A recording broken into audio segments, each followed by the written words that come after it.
대통령의 이 국민 통합 정치에 대한 국정 운영에 대한 결단이 좀 필요하다고 보는데 어떻게 생각하십니까?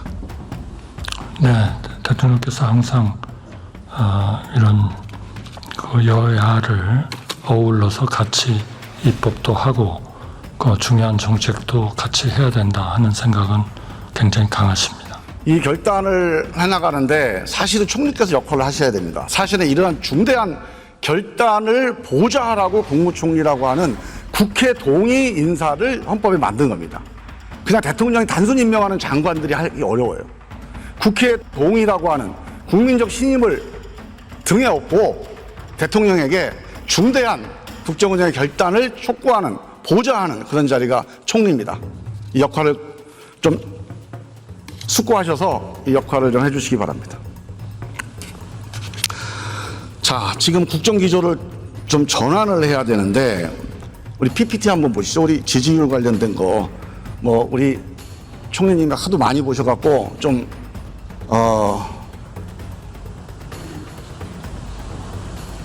지금 대통령 지지도 뭐 신뢰도 이거가 낮다는 얘기는 많이 하는 제가 좀 놀란 게 박근혜 대통령 탄핵 때 그 신뢰도 3.9보다 더 낮아요. 2.8이에요.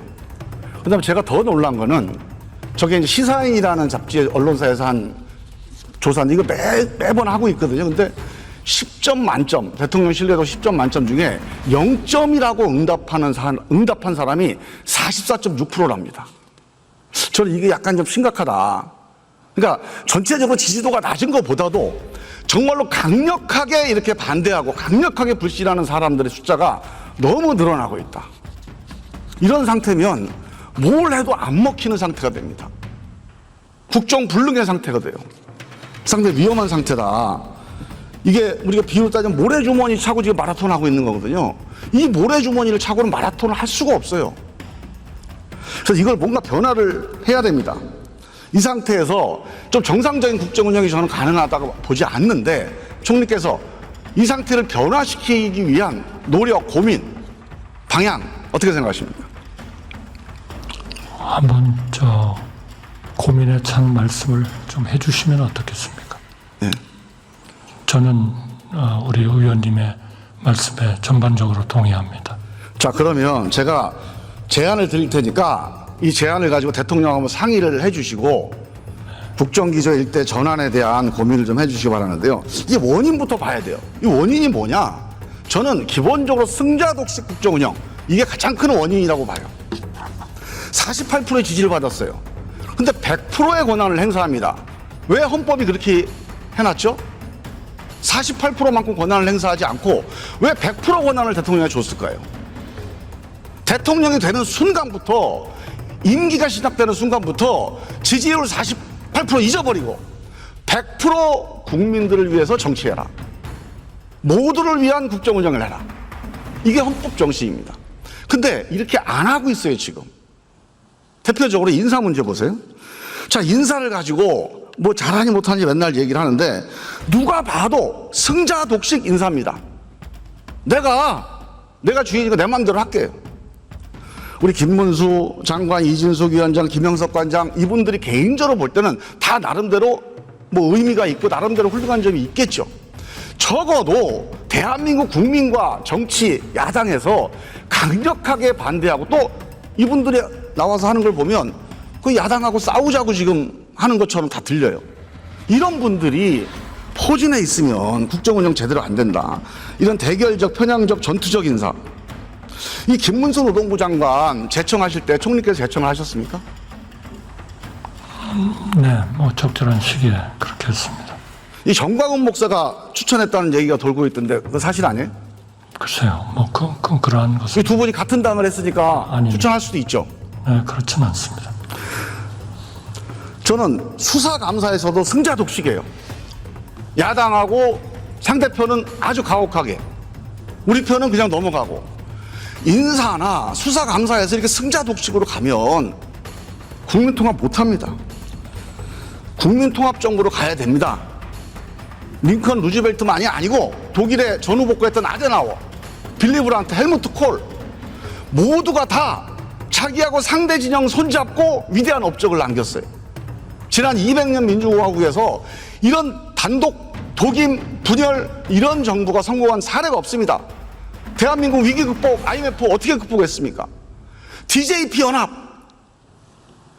정적이 손잡아서 만든 겁니다. 자, 4가지 제안을 드릴게요. 일단 우리 PPT 한번 올려보시죠.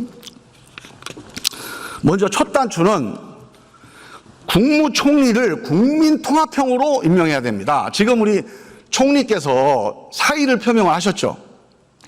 예. 그런데 이게 왜 수리가 안 되는 이유가 있습니까?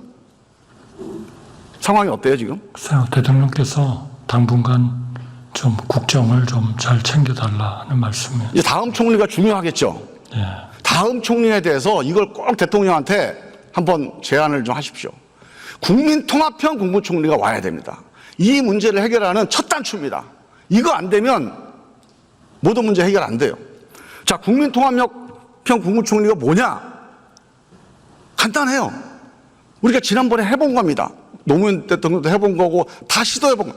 국회에서 추천하는 총리를 한번 검토해 보십시오. 국회 추천 국무총리를 이번에 한번 임명을 하자. 이렇게 제안 한번 해보시기를 제안합니다. 그 이유는 왜 그러냐면 원래 국무총리라는 헌법적인 의미가 국회 동의를 구하게 돼 있어요. 즉 국회와 함께 국정 운영을 협의하라고 만든 게 국무총리입니다. 그러니 사후 동의하지 말고 이왕 동의 받는 거 사전에 한번 누구를 하면 좋을까 한번 물어보십시오 한번. 그 야당 대표, 뭐 이재명 대표, 조국 대표한테 물어보세요 한번. 그리고 그분들이 추천하는 일방적인 걸로 할 필요는 없죠. 그러면 여당의 대표들하고 또 같이 해서 한번 합의되는 안이 있는지. 그래서 그런 국회 추천 국무총리가 되면 저는 첫 단추는 해결될 거다. 두 번째로 이게 시간이 없는데 수사감사에서 이 편파나 권력남용을 해결해서 국민 참여 심의위원회를 만들어야 됩니다. 지금 있는 수사기소심의위원회는 이게 정당성이 없어서 안 되고요. 우리 국민참여재판처럼 국민이 참여해서 배심제로 참여하는 수사기소심의위원회를 만들자. 그다음에 세 번째는 이 초당적 외교안보 체제가 필요합니다. 이 초당적 외교안보 체제를 위해서 저는 지금 국가안전보장회의라는 게 있어요. 여기에 지금 전체 회의에 대통령 한 분만 있습니다. 이 헌법상의 기구인데 여기에 여야 대표를 이 국가안전보장회의 전체 회의 위원으로 좀 집어넣어요. 그리고 전직 국회의장 총리 중에서도 여야를 망라해서 초당적인 외교안보 체제로 한번 운영해 보면 어떠냐. 이거 시행령만 고치면 되는 일입니다. 마지막으로 지금 국가 미래 전략을 위해서 미래 전략부를 신설한다고 해요. 근데 저는 이 독임제 집행부서 갖고는 안 된다고 봅니다. 국가 미래 전략 위원회를 구성을 해서 여야 그리고 민간에 있는 다양한 미래 전략의 지혜를 모으는 그런 미래 전략 위원회로 우리 대전환을 대비하는 그런 국가 기구를 만드는 게 필요하다. 요 4가지에 대해서 우리 총리께서 간단하게 의견을 좀 얘기해 주시죠. 저는 전반적으로 좋은 말씀을 해주셨다고 생각합니다. 이 모든 것을 가지고 저 대통령께도 보고 드리겠습니다. 자, 대통령께 말씀하셔서 좀 진도가 나가게 이렇게 해주시고요. 이번에 국회 추천 국무총리라고 하는 새로운 변화의 시작을 한번 제안을 해주시기 바랍니다.